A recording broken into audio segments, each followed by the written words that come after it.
एगो और बा लोगवा कहता जमाना के दोष बा हमारा बुझाता जवानी के जोश बा। अरे तोपे वाला चीजवा सब तो पात नहीं खे देख रे बुढ़िया छोकरिया लजात नहीं खे क्या कर रहे हैं अभियो गायब तो सरवा चोरा के लिख ली गाली ऐसे गावे के नहीं खे कैसेट में से उतार के गाली है। हम बकस दिले तोरा लोग के काहे कि तोरा दलवा में मंडलिया में एक दूगो हमरे खानदानवा के लइकवा बजावेला ऐसे ना तो तोरा बहिन चुदो मुंह में लौड़ा के जान मार देती बिना गोड़ के समझता रे हम सारा गोड़वा के वजन हमरा सोढ़ लड़वे पड़बा पूरा गोड़वा वाला वजन ऊ देखले बा से देखले बा बड़ा खुश रहे लगी बाप रे बाप मुकेश भैया के बहुत तगड़ा बा। ए जान एगो ऐसा निर्गुण बा एक डोली चली एक यरती चली फर्क दोनों में क्या है बता रे सखी। तेरी जान और मेरा जान तेरा चेहरा मेरा चेहरा नूर बन गई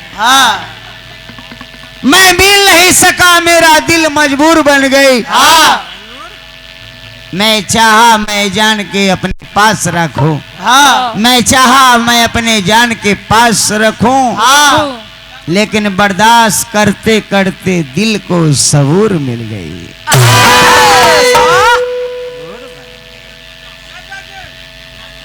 हेलो वाह क्या बात छड़ा तो बोलो उससे बढ़िया बोलो कुछ आवाज़ें नहीं। हेलो हेलो हेलो तनका और बढ़ाइए भैया टलिए टलिए टलिए हेलो हेलो ठीक ओके ओके बस मत ढुकाइए मत ढुकाइए रहने दो नरेश। जी जान बोल का कहत हमर तो प्यार में फटते बा देखो तनी की बांच को फटता कि ना बोल बोल तुझे भूल कर भी ना भूल पाएंगे हम अच्छा बस यही एक वादा निभाएंगे हम तुझे भूल कर भी ना भूल पाएंगे हम वाह बस यही एक वादा निभाएंगे हम मिटा देंगे खुद को भी जहाँ से लेकिन तेरा नाम दिल से ना मिटा पाएंगे हम। सब झूठा वादा है सब झूठा वादा प्यार हमसे ओ में बुढ़ाए लपलेट ए बाप रे तेरे को भातार अभी के प्यार के कहे कि नहीं थे जिसको आप एक नंबर समझते हैं वो कै नंबर पटरी पे चल रही है 45 नंबर फरमाइश ना भैया अपना मन से गावे देता बढ़िया रहे तब अच्छा लगी। ये लड़की कहती है कि आपको भुला ना पाएंगे ए जा डार्लिंग दुनिया दिल लगाना छोड़ दे यार के गलियों में यार जाना छोड़ दे हिंदू काशी छोड़ दो मुसलमान का बात छोड़ दे मैं जान को ना छोड़ूंगा चाहे तुझे सारा जमाना छोड़ दे।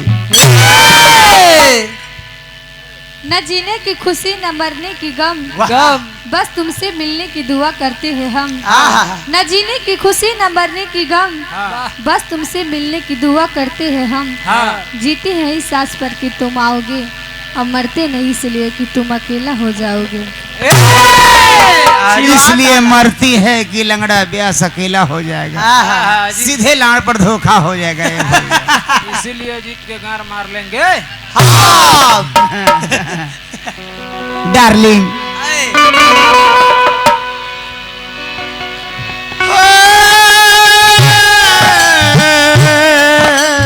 नकल करे के चाहलक रहे तो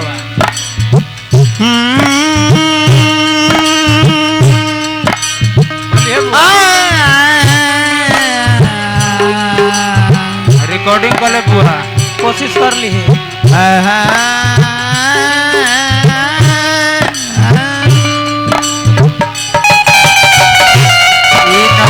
ये नकल वन सिर्फ हम करते हैं बस। अच्छा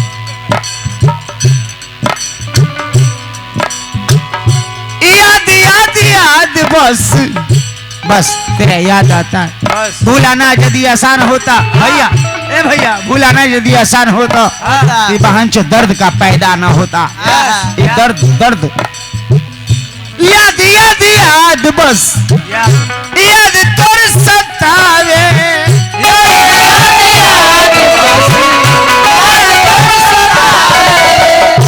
पल पल हमरा क्या पागल बनावे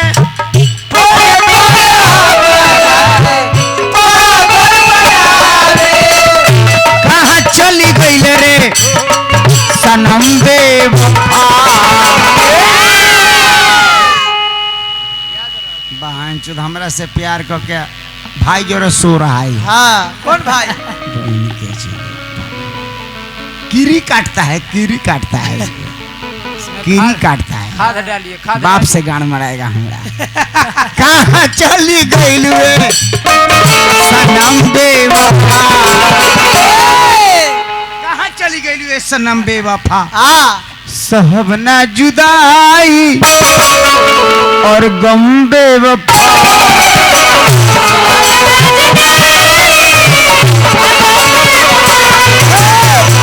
सहब ना जुदाई और गम बेवफा।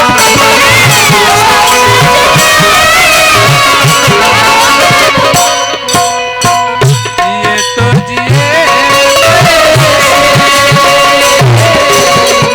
दुनिया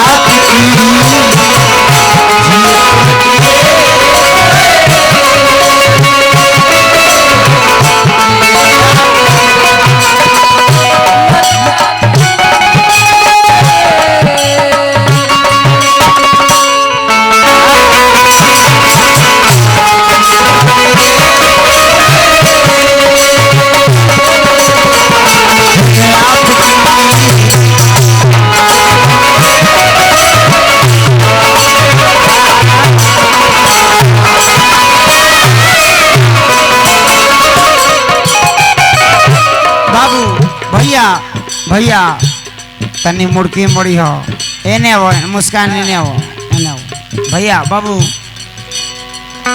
50 गो रुपया मिलता बेसवा के। कहता देखो हमारा पैसा मिलता। अरे तो लोग जानता कि गरीब के बाल बच्चा बड़े 150 तोरा मिल जाता तो बनत का है बड़े पैसा मिलता था का हो। तोरा जितना पुरस्कार मिलल हो रात भर में उतना दिन भर में हम बउआ पी के धुआं लेकर फेंक दिले। देख लिए 50 को मिलल है ना मुखिया जी 500 दिला। हाँ देख लिए कि तोरा 3000 पुरस्कार मिलल होई। हम 3000 भर दिन में पी के मुँह देव तब बह जाई। देख लिए जान जान कही के भूल नहीं पाई तोहरा के जान हो आपन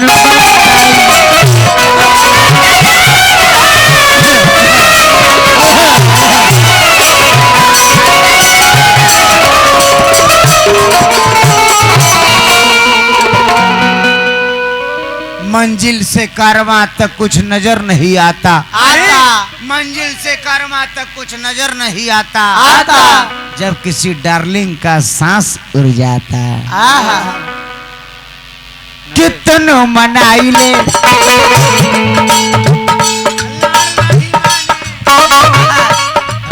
कितनो मनाई ले मन नहीं माने दुनिया में खाली सोना तोरे दिल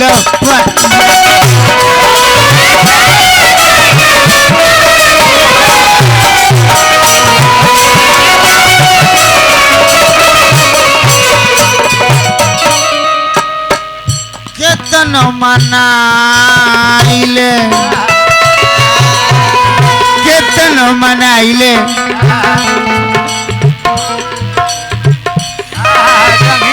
दुनिया में जंगियो पहनला पर ना कछिया पहनला पर कितनो मनाइले मन नहीं माने दुनिया में खाली सोना तोरे दिल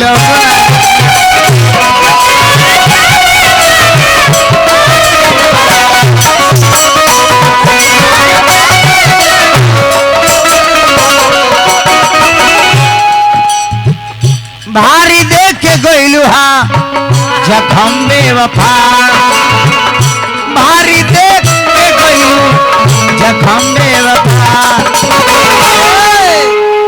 लौड़ा ताकड़ा है बड़का झाट ताकड़ा है प्यार में तो तो याद करो ना दशहरा याद करो दशहरा हैं? धोखा देके चल बहन कन चल गया था बहनियाबाद दिया है 5,000 रुपया मिला था इस साला बदल बदल- भारी देख के गइलू हा जखम मुस्कान उनियो जाके साहबना जुदाई बड़ो अरे गम्बे वफा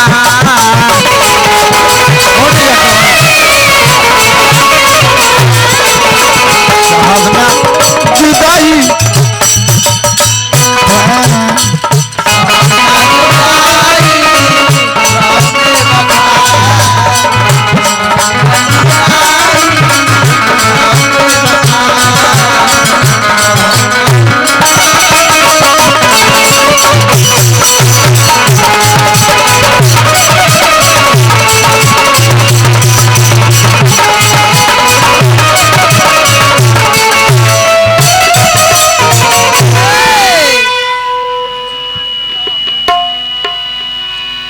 साथ देता नहीं है किसी का।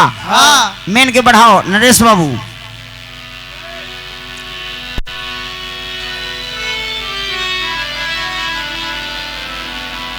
माया सुओं में बह गए ला ला ला ला ला ला ला ला ला पाप करने से ज्यादा पाप देखना बुरा होता है। रुपया पर रुपया मिलत बा मिला जुला के फिर 1,000 आ गल खाली इनका रेले में जाए नहीं बेचारा के रेल छोड़ दे हटा दे ए बाबूगा। अरे झूठ से बढ़ के दोसर पूरा का होई झूठ से बढ़ के दोसर पूरा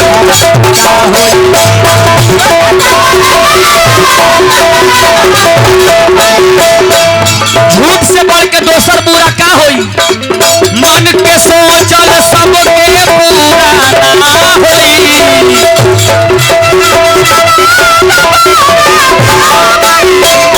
मन के सोचल सबके पूरा ना होई मन के सोचल सबके पूरा ना होई अरे झूठ से बढ़ के दोसर पूरा ना होई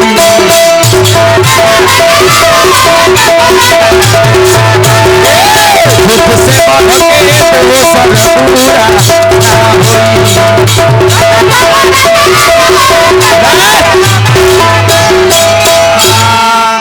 यूट्यूब लगले तो फिर वेद के बात पर आइए। भगवान का दो हनुमान जी लंकावा जरा के और समुंदरवा में का दो अपना पुछिया के डुआइले और ओकरा बूंदवा का दो पसेनवा गिरल तेगोर मगरमच्छवा का दो निकल गई। मगरमच्छ बच्चा पैदा करा है ना सोचे वाली मगरमच्छ बच्चा पैदा करता है बाबा बच्चा पैदा करा है मगरमच्छ। मछली के कहबो कि मछली आदमी पैदा करा है कर सका है ना का जमाना है यार क्या जमाना आ गया यार। साबित हुआ है मुकेश जी रामचरितमानस को गलती ठहराया गया और बताया गया कोर्ट में कि ये काल्पनिक कहानी है। हम सीधा जानते हैं इस आए हैं मर के चल जाना है पूर्ण रूप से यही सत्य है और कुछ है नहीं है। ध्यान दो बाबा विवाह भइले सीता जी के तो सगरो चिट्ठिया गइले गइल रहे नो तब अयोध्या में पाती लेके गया के दूध लेके गया आप ही के ज्ञान वाला बात बता रहे हैं। और जब चिट्ठी लेके चल गए अब बात सोचिएगा दीपक भैया भइल का भइल लंकापति रावण लंका में जाए खातिर राम जी पुल के निर्माण कैले कैसन दूत हले मुकेश बाबू कि दूतवा लंका में चिट्ठिया लेके चल गई है उस समय तो राम जी कितना पूर्वक खेलती जैसे दूतवा चल गए है लंका में तो ये पुल बनावे के जरूरत है वो चल जे खनहन तब अरे क्या साला बिना सब आलतू फालतू लिखा हुआ है। ए बबुआ रावण के जब ना रहल तो ना रही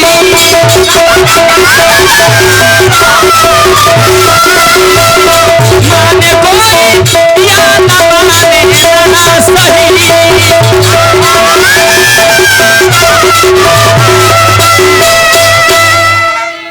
मैं ये नहीं कहता कि पूजा पाठ मत कीजिए, हाँ कीजिए कीजिए। कहाँ से? कहाँ से? आत्मा से। हाँ। आत्मा शुद्ध रही, हाँ। परमात्मा शुद्ध रही। हाँ। एगो फूल से पूजा कर देबो, हाँ। देवी देवता खुश हो जाइए। हो जाइए। भर कमंडल लेके हाँ। और पंडित जी महाराज कहले कि एकरा शुद्धिकरण करवाबो, हाँ। जल ढारे खातिर। हाँ। हमहू बोलबम जाइल, हम कहली कि हम ना करबबू, हाँ जैसे ले कहली वैसे ढारबो। तोरा खुश होना हो तो खुश हो और ना खुश होना हो तो जो। जैसे ममता बनर्जी से लालू प्रसाद यादव जी कहले कि तुम रेल विभाग नहीं मांगी थी, हाँ। तो ममता बनर्जी कहले कि ना हम नहीं मांगे थे, हाँ। तो लालू जी बोले कि ना मांगे तो मिलबो नहीं करते जो। जो रावण के जब ना रहल तो ना रही, माने कोई बात माने ना सही। हाँ। अरे विधना के लिखल विधना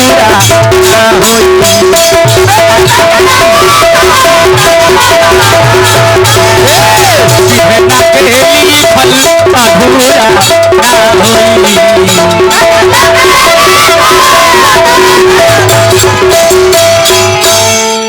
पहले के भक्त लोग बाबा, हाँ। हम उनसे नहीं बतिया रहे हैं बाबा, आपसे बतिया रहे हैं। चुप रहो, तो चुप रहिए। पहले के भक्त लोग भक्ति करते थे तो भगवान चाचा दर्शन देते थे। हाँ तुलसीदास, हाँ। कालिदास, हाँ। वाल्मीकि बाबा, हाँ। मीराबाई, हाँ माता सबरी, हाँ। छोट जात हाँ आरक्षण दिए के भगवान कर, भगवान के बात पर रहिए। हाँ। आरक्षण किन्होंने दिया? किन्होंने? नारी का आरक्षण सबसे पहले भगवान ने आकर दिया। हाँ। झूठा पैर खा ले। हाँ। आजो भगत है हाँ राम रहीम, हाँ राम रहीम, हाँ। रामपाल, हाँ। आसाराम, हाँ। बाबा फलहारी, हाँ। नारायण साईं, हाँ। एगो राधे माँ। हाँ। अंतर बा कि ना अंतर बा? एकदम अंतर बा। हम साबित कर देंगे भाई।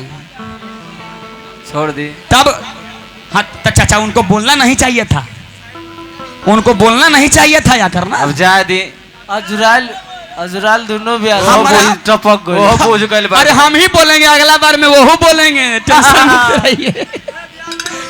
ए बबुआ पापू जागल कंस के कृष्ण से मारल गइए। पापू जागल कंस के कृष्ण से मारल गइए।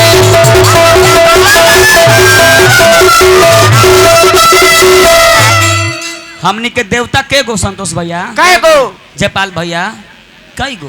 काय गो? निर्गुण में देखो के गो देवता? काय गो? मात्र एगो निर्गुण के मानेला। हाँ। निर्गुण, हाँ। सगुण, हाँ। निराकार, हाँ। जिसको कुछ नहीं है, हाँ। निराकार पूजा कहते हैं। हाँ। मूर्ति पूजा हम लोग कर रहे हैं, हाँ। यही तो पाखंडवाद है। जिसको हमारा औरत लोग, लेडीज माई बहन लोग आते हैं, हाँ। का करे जइबो राम, का करे जइबो राम, का करे जइबो। घर ही में बना पतिव्रता, मंदिरवा में का करे जइबो। साबित कर देंगे। मंदिर में जइबो, पत्थर के पूजबो, साला राम मंदिर के बनाया, राम मंदिर में चोरी हो गया। अरे हाल के घटना है, हाल के कहा राम जी की ये हमरा समझ में नहीं आ रहा है। लाना चाहिए, लाना चाहिए कि नहीं लाना चाहिए? गलती। मंदिर में जाइबा तब पत्थर के पूजबा। संतोष भैया, जयपाल भैया, हाँ भैया हो। अरे केहू से न हंसवा न बोलवा, मंदिरवा में का करे जा। हमने पहले बोला कि दुनिया में अगर कोई है देवी है तो हमारी माँ, इस दुनिया में अगर कोई देवता है तो हमारे बाबूजी। बाबूजी। एकरा से बढ़ के शंकर जी कोई ना है तुम चाचा। राम जी ना ई भुलौना है, फिर पुरस्कार मिलल तो उड़ जाए के बा। पाप जागल कंस के तक कृष्ण से मारल गईल, पाप जागल दुर्योधन के तक नाश भइल। सोचल ना पल में निगोड़ा,